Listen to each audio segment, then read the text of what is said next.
Hey everyone, welcome back. We are about to dive right back into one of the most, just wildly passionate and expressive times in all of music history. You guessed it, the Romantic period.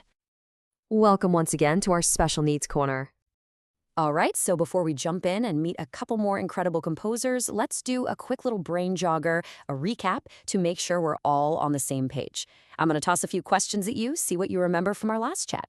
You ready for this? Let's go. Okay, first question. What was that big foundational idea behind all Romantic art?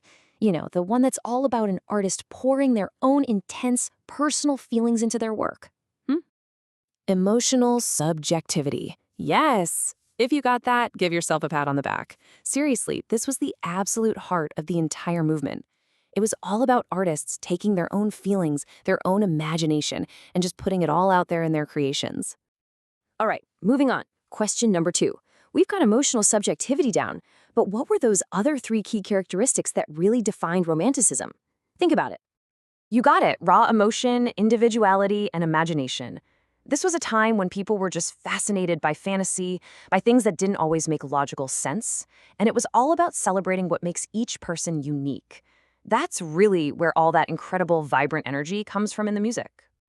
And last one for our review, these Romantic composers, they were rebels, right? They were pushing back, they were challenging what was it they were fighting against? They were challenging the strict rules and balance of the classical era. And look, this is super important. It wasn't like they were dissing the greats like Mozart, not at all. It was more about saying, hey, we need to break free from these super rigid structures to make space for these huge, epic, bolder emotions we want to express. So last time, we talked all about virtuosity, right? We met Paganini, who was basically the violin's first ever rock star, and then, of course, Chopin, the poet of the piano. Well, today, we're going to meet 2 more absolute giants of the era who took that same Romantic fire and get something completely new and amazing with it. So first up, we've got a guy who didn't just play the piano, he pretty much redefined what the instrument was even capable of. This guy was a phenomenon. Let's dive into the world of the one and only Franz Liszt. Franz Liszt, pronounced Franz Liszt, was known as the greatest piano virtuoso of his time. And that's not an exaggeration, like full stop. The man was an absolute force of nature. You have to imagine him as part technical wizard, part total rock star showman. And his story is just incredible. He was totally inspired by that violinist we talked about, Paganini. So what does he do?